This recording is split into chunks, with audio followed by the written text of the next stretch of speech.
Hi and welcome to this tutorial brought to you by Synetic Solutions. This tutorial is going to be on how to parse strings of varying lengths from an email. This is a follow-up to a tutorial I did a couple of years ago on how to parse a string from an email using Power Automate. That tutorial was on a fixed length string, so today our use case is fairly self-explanatory. It's going to be on when you need to parse an email and retrieve a string or value of unknown or variable lengths. So we're going to do that today using Outlook and Power Automate. So without further ado, let's go ahead and dive in. Okay, so we're going to get started in Power Automate, but before we dive in and start building this flow, let's get a bit more context on what exactly we're doing today. So as I mentioned, we're going to be parsing an email and retrieving a variable length string.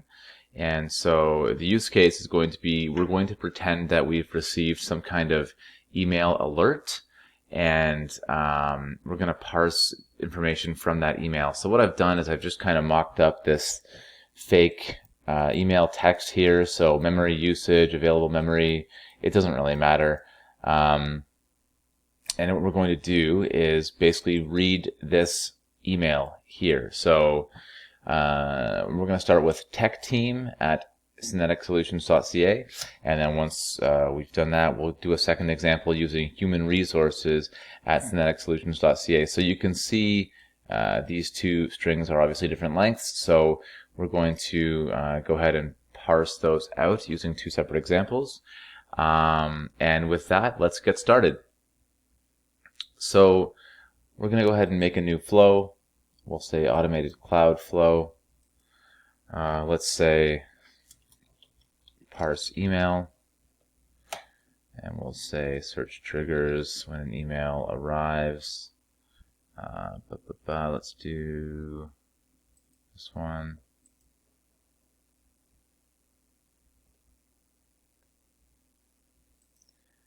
Okay. So we're going to do a subject filter. Let's just say we're going to search for red alert.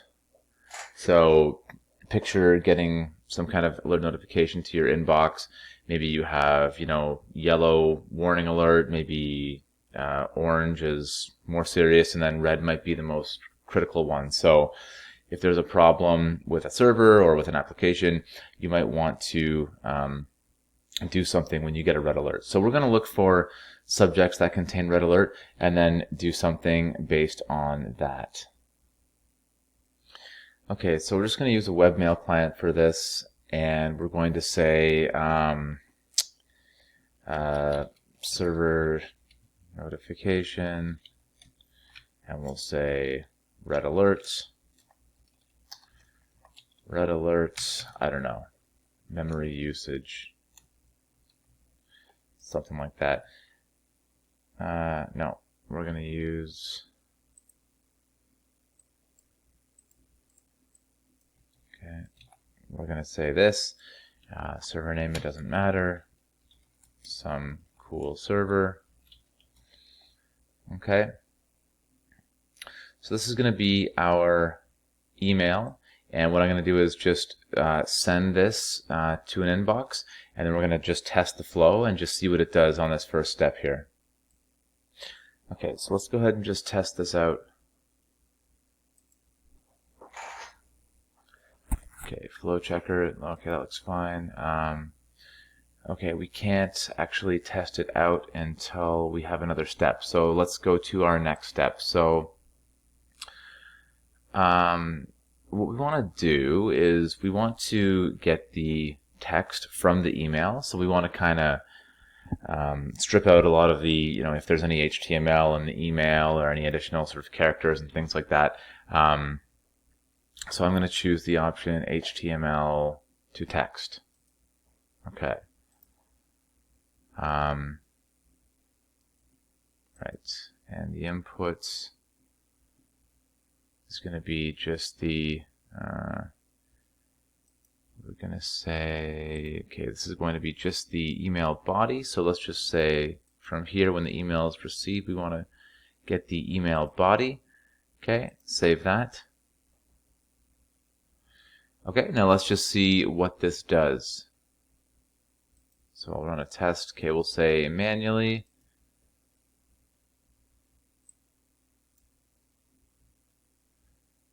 Okay, let's see what this does. So we had red alert in the subject line. Okay. And now we're going to give it a second to complete. I'll just pause while we're waiting for this to come in. It only takes maybe about, I don't know, 10-15 seconds or so. Let's just give it a second. Okay, so it's done anyways. So okay, there's the email that came in, HTML to text. Okay, so this is, so you can see when it comes in, it's got the HTML, all this sort of formatting. When it goes out, the output is going to be basically this raw text. So that's our first step. We're already one step in. Okay, so next, after we've done that successful test, we want to get the email body length, because we'll need that for some additional steps that we go through. So let's go ahead and add a new step. We're going to call this, no, we're going to actually do a compose, which is a data operation. It's generally a good practice to make sure you try and name your steps here. I'm sort of doing this a little bit on the fly, so these might not be the most aptly named steps, but generally a good practice to do that, because as we build up our steps, if you don't name them, you'll end up with, compose 1, compose 2, 3, 4, 5, 6, and it gets very confusing. So I'm going to call this one just get email body length. Body length. Okay. And the input, so we're going to use an expression. Okay. We don't need that. Okay. Expression. And we're going to do, this is going to be I guess this is a logical function, maybe a math function.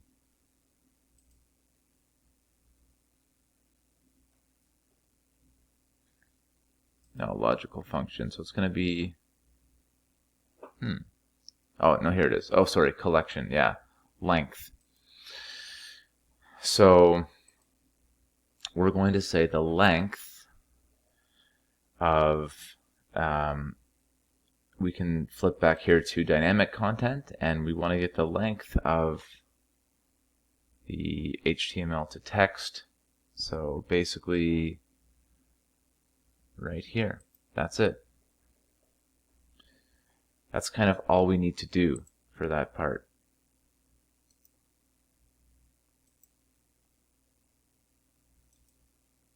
Okay. Length of body HTML to text. So now we're going to save that. Okay, let's test it again. We can just use the exact same trigger that we already did. So recently used, let's use that one. We'll test it. Okay. So, okay, that's a good sign. So our total character count from our HTML to text is 262. Okay, so let's move on from there. Okay, so we saw that our email body length was 262 characters. And so now what the heck can we do with that? So what we want to do next is start to hone in on the string that we want to retrieve. So it's going to be this email address. So this part starts to get a little more in depth, but just stay with it and you'll see that it really starts to kind of make sense. So we want to retrieve this string right here. Okay, so I'm going to add a new step. Okay, and this step is going to be another compose. Oops. Okay. And I'm going to name it. Okay, I'm just going to call this get index of specific text. Okay, and that just means get the starting point of the text that we want to retrieve. Okay, and we're going to do an expression here. Okay, This is going to be an index of expression. Okay, index of. And just, I want to go on a very quick tangent for 1 second because I think this will be helpful for a lot of people who may be viewing this video. So there's actually a fairly handy reference guide, and I'll post a link to this in the description of the video. But if I just search for index of, you'll see that this is the expression that we're using, and it tells you exactly what you have to pass into it. So when you call this function or this expression, you have to pass in the text that you want to search. Okay, so what is the body of text that you want to search? And within that body of text, what is the string that you want to search for? Okay, so using that information, let's go back here, and we're going to say index of. So again, what is the text we want to search? Well, we want to search through this text that we've parsed out of the email, right? And I can go back to dynamic content here. Okay, and it's going to be, so this is our text that we want to search for. Now the next parameter is, what is the string of text that we want to search for? So you might think that you want to search for this email here, but actually that's not true, because this is the actual varying value, or the dynamic value. So really, so if you can, we'll put in a second example here. So we'll pretend this is another email. I'll just put a line here. So first example is techteam@syneticsolutions.ca. Second one is humanresources@syneticsolutions.ca. So this changes. So we can't really search for this because it's always changing. But what we can do is search for this text, because the idea being that this is going to be static text that you get in any of your alert emails. So for your particular use case, maybe you're not searching for this exact string. You might have, for example, in your email, it might say sales report ID, right? And you might have some random number here, right? And then in your next email, it might say sales report ID, or whatever string you want to search for. And then here's another, dynamic value. Okay, so what you want to do is hone in on the static value that you can expect to receive in your emails. So in this case, we want to search for this, also receive notification. And again, it's because we know we're going to receive that string in all of our emails. Okay, so I go back here, and let's just say, well, let me put that in. Okay, so that's going to be our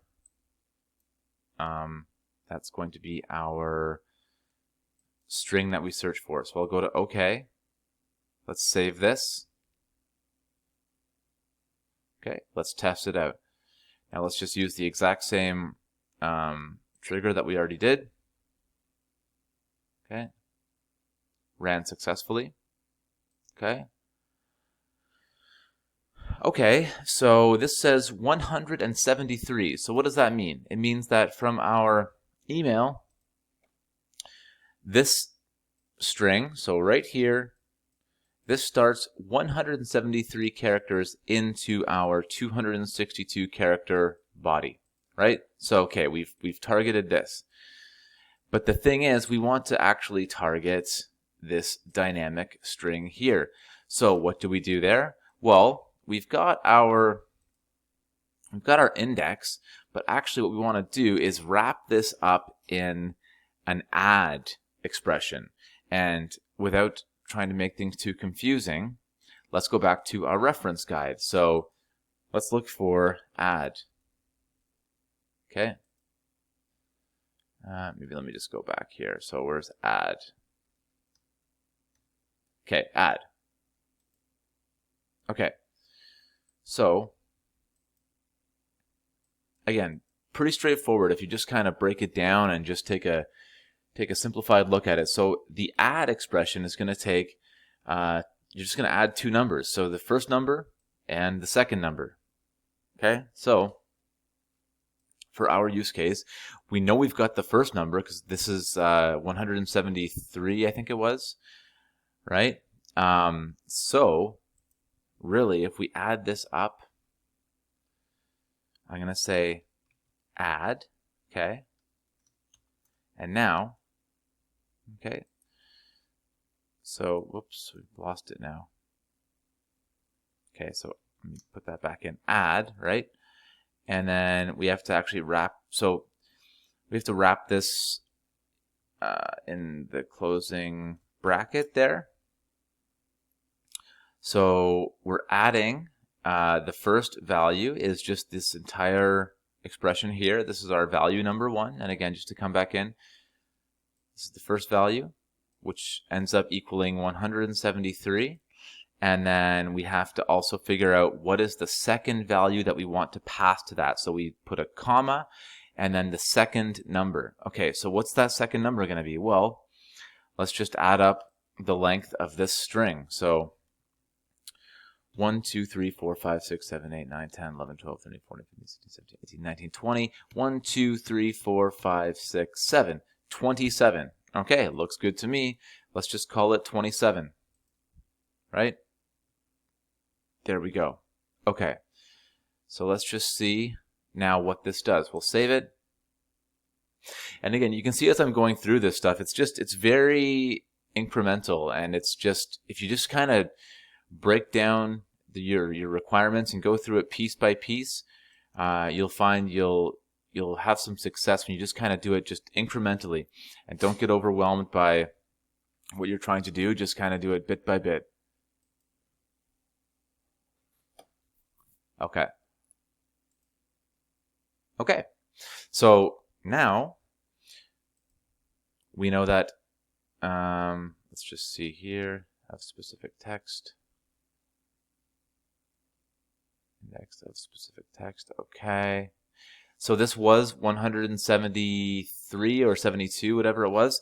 But now we've added on the length of this value, the length of this string rather. So that's 27. So now we've added on, yeah, so I guess it would have been 173 because now it's 200. So basically, this is going to take us to the end of this string. So now we're really close to getting this value. And because we've done it in this way, where we've kind of done these compose operations, it doesn't matter, like where this starts, and you'll see it's not going to matter how long it is. So let's go to our next step here.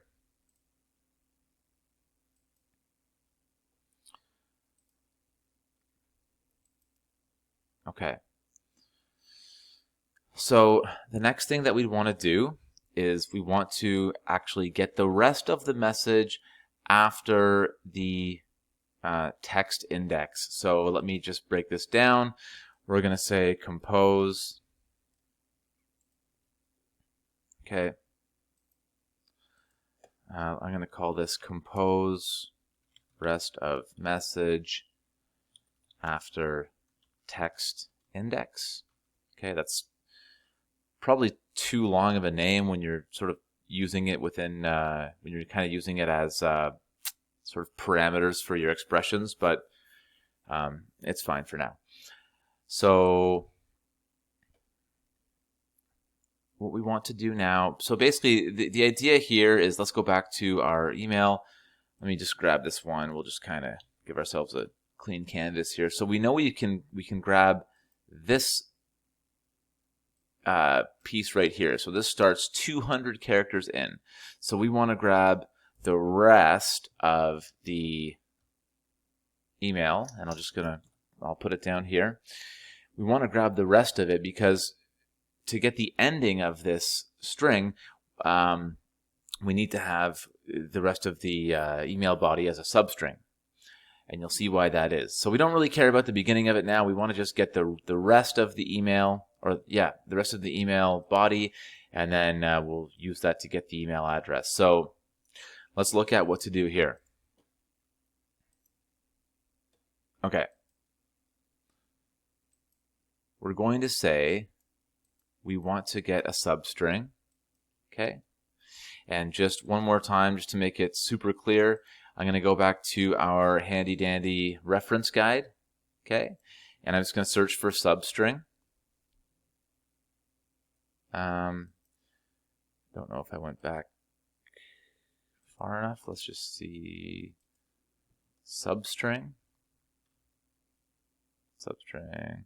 There it is. Okay, this is the one we want. So substring. Okay, so again, so in this case, we've got to pass in 3 arguments. So we want to say the text that we're going to be essentially searching from or searching through, and then the start of our substring, and then the length of our substring. Okay, so in this case, we want to just get the entire rest of that email. So basically from this part here all the way down to the end. And if you want to get that, you don't actually have to pass in the length. So let's just go, we want to say, okay, so substring, so we'll say substring, right? And then again, so the length that we want, or the text that we want to search. So we're still going to be going through our HTML to text, because that's our sort of, I guess, text source. And then we want to say the starting point of our substring, okay? And the starting point is going to be, well, we just got it. It's right here. It's the index of the specific text. So that's going to be right here. And that's it. Okay? So it's essentially going to take that whole text, and it's going to, our substring will be at 200 characters in, and it'll go all the way down to the end. Okay? So let's just say okay. We'll save it, and we're going to run it again. Test it.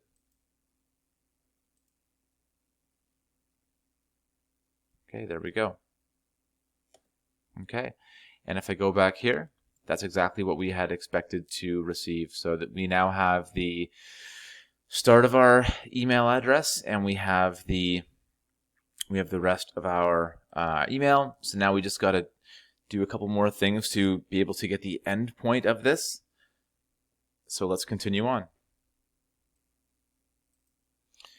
Okay, so the next thing that we do is we have the start of our email address, right? We want to get the end of it. So how can we get the end of it? So in this case, we know that it ends in .ca. Okay, so I could just search for the index of .ca and then basically do the exact same thing we did for the first step. So find .ca, get that index plus 1, 2, 3, and that would give us the entire email address. And it wouldn't matter what the first part of the email address was, if it was human resources or I don't know, dev team, whatever, if we know the ending of it. But we're not going to do that, because if we go back to my other hypothetical example, if we're using a sales ID, this could end in any number of values here, right? It might not end, it could end in whatever, we don't know. So we need to find something else to allow us to get our end point of that string. So I think a good idea is to get the next space. So this is followed by a space or a line break. So I'm just going to search for, I'll say, let's get the index of the next space. Now, I'm just going to qualify this by saying this is going to not work as you expect, and I'm going to show you how to fix it. But I wanted to leave this part in here in case anybody else experiences this, and I'll show you sort of how it happens and how you can get around it. So I think this sort of troubleshooting piece could be useful for some folks, so I'm going to leave it in the video. Okay, so next step, we're going to do another compose operation. Okay. Right, so again, we've got our starting point here. We want to get the ending point here. So we're going to find the index of our next space, right? So how do we do that? Let's put another expression in here. Okay, so we want to use the substring expression, substring. Okay. And again, just going to go back to our reference guide very quickly. Okay, for substring, you're passing in 3 arguments. the text you want to search through to find your substring, where that substring begins, and the length of it. If you don't pass in the length, it'll just return the starting point and then the entire rest of the text that you're searching. And that'll make up your substring. So for our case though, okay, substring, right? And so again, the first value we want to pass in is the text we're searching. So this is going to be the composed rest of message after text index, right? So again, it's going to be this step here equals sort of this email here. It's the rest of the email we've received. Okay, and that's what we're going to search. And then the next value, well, so we want to get it right from the first position, because the first position is going to be, of course, the start of the email. So, okay, first position, and you have to, don't forget to separate your arguments or parameters with commas. And then the next one we want to do is, as I said, so the index of, we're still going to be using that same text, so it's going to be still this, but we want to actually get the index of our next space. So we can try and search for a space by just putting in single quotes with a space in between them. So let's say that. We'll say save. Okay. And let's see what happens here.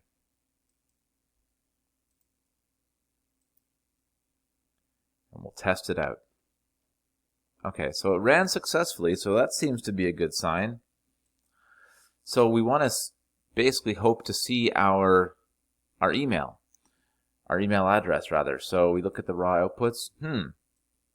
That's very strange. We only see these double quotes. So that's what I wanted to show you, and now like we can sort of see that obviously it's not grabbing this entire email address. In fact, it's not really grabbing anything.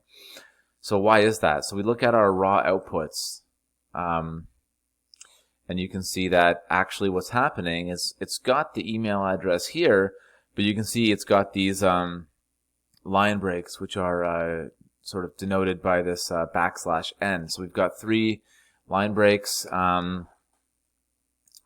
and then the rest of the email. So we have to find out how to get around this. So what can we do? We're going to add in, you probably could have guessed it, yet another compose. So I'm going to go back to edit this, add an action. Okay, and for this compose, what we want to do, let me just put this in, compose. Alrighty, so now we're going to start going through this, and basically what we want to do, okay, so we want to say, we want to do a replace, okay? And I'm not going to bounce back to the guide at this point, or the reference guide rather. There's some useful articles online as well, some like forum posts and things like that can help you out with some of this stuff. But what we're going to do is say replace our dynamic content. So again, we're looking through that same body of text, and we want to replace, we're going to put in a decode URI components. And if you're wondering what that's all about, again, just do some Googling and have a look at some forum posts and things like that. So there is some good documentation on this stuff. But what we want to do, so suffice to say, we really, at the end of the day, we want to just take one value and convert it to another one, more or less. So we're going to use this decode URI component, because what we're going to actually do is get the hex value of this thing, which is going to be %0a,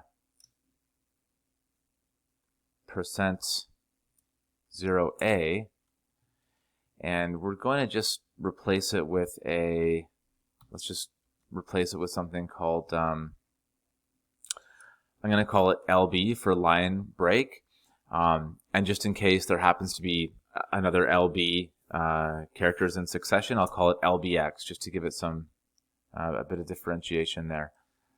Okay, so we're going to do that. Let's see what happens here.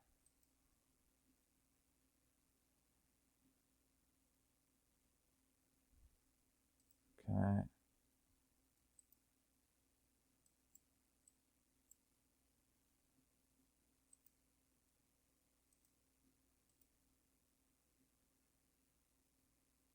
Flow ran successfully. Okay, so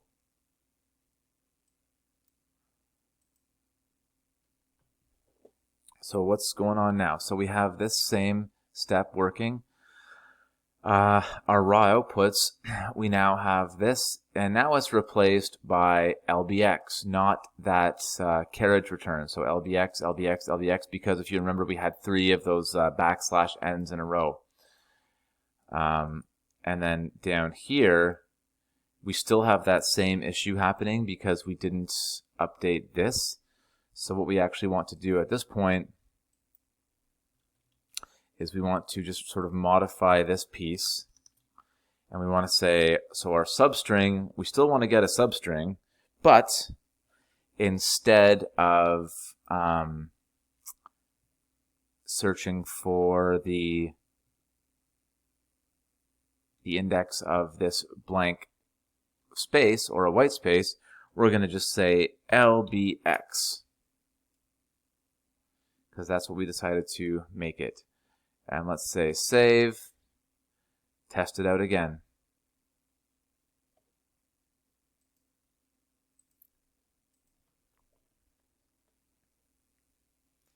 Okay, so that's failing. So why is this failing?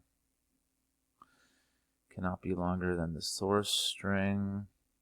Okay, so this is failing because we are still referencing this here, but we actually want to reference this piece here. Now we're getting away from our good naming practices here, but let's just go through this. So now we want to do, let me come here, let's open up a notepad to explain it better.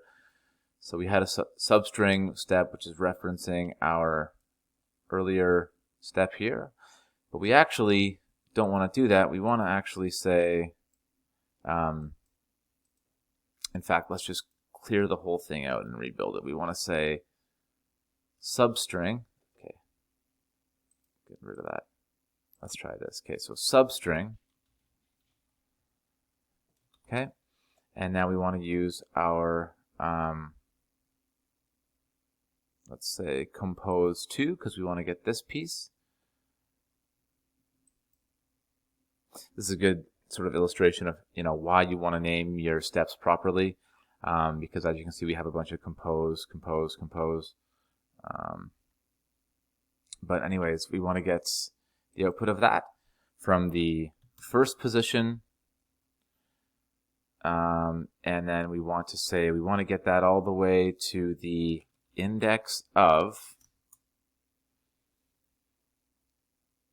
So same thing, this is actually compose 2, and we called this, what's LBX, LBX. Okay, let's say okay, save it. Let's try that again. We'll test it out. Okay, we know it failed, but we can use the same trigger though. Okay, now it worked. Okay. So now we have got this. We're looking pretty good here, but obviously it's captured the L of the LBX. So you could kind of remove that within this same step here, but you'd end up with a very, very long expression. So I'm just going to put that into yet another new step. Okay, so we're going to go new step, and I'll call this compose. Okay, this one I actually will name trim string. Okay.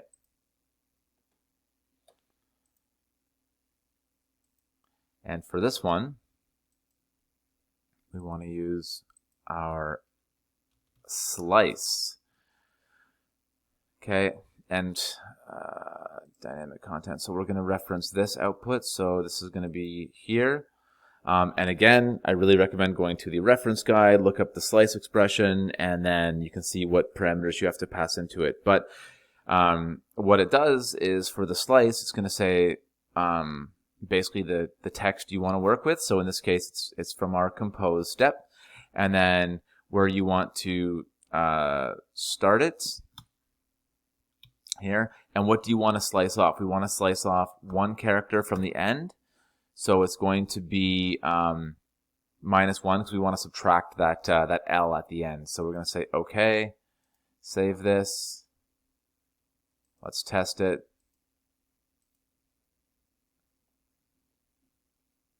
Okay, so hopefully this looks okay.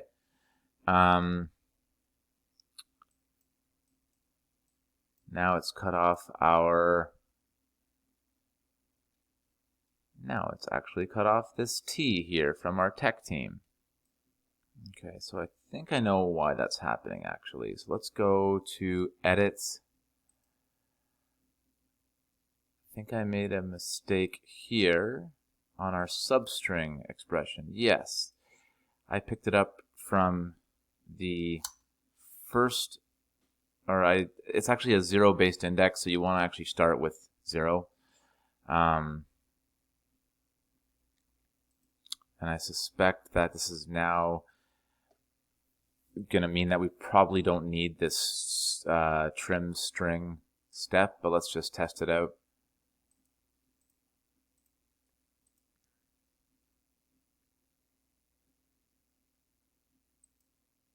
Okay, so now we have that. Yeah, now it's, so now the -1 actually becomes detrimental because we don't need to cut that A off. So that's okay. We'll remove this.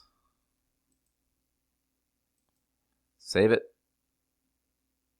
And we'll test it.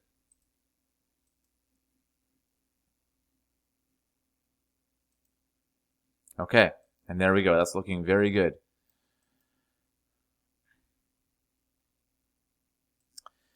The only thing we'll notice, though, is that if we show raw outputs, we actually still have an annoying space here, which isn't a huge deal probably in many use cases, but it's annoying me, so let's fix it. Because for some people who may want to put this into a SharePoint list item or, an Excel spreadsheet or what have you, that space could get very annoying. So let's just go ahead and fix that up. Okay, we'll say, let's just call this, we'll just name this remove white space, and this is going to be a trim from our compose, should be okay. Okay, let's test it.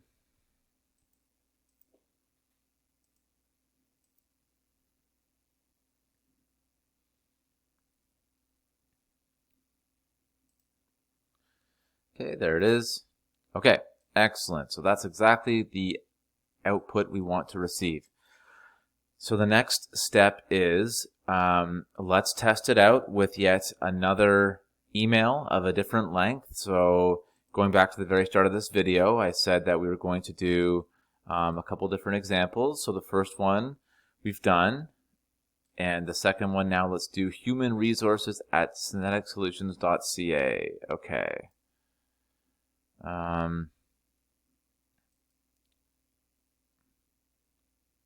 Let's say, Okay, I'm going to copy this. Okay, let's go back to test manually.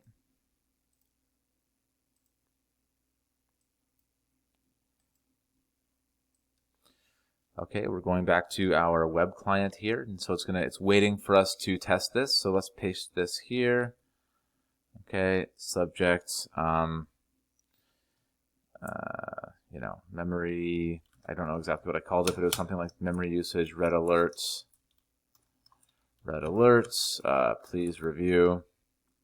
Okay, so we're going to go ahead and send this off. And let's see what it does.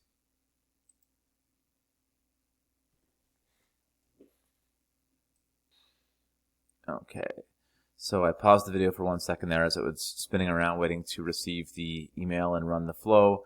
But let's see. Okay, so that looks great. So now we have those varying values, varying length values. And from there, it's really up to you on how you want to use that. So what we can do just to kind of finish this off is we can just put that into an email. But again, this could be a SharePoint list. It could be anything. And let's just say, let's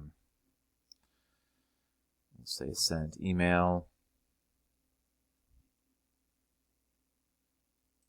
to.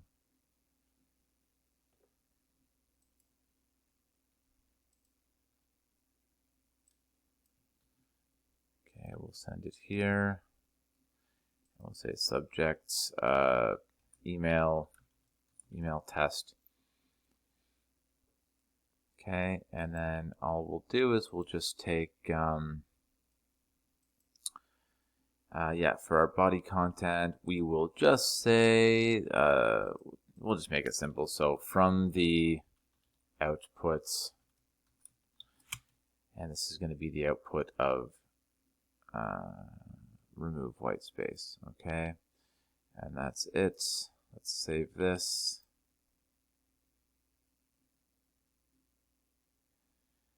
We'll run that test again.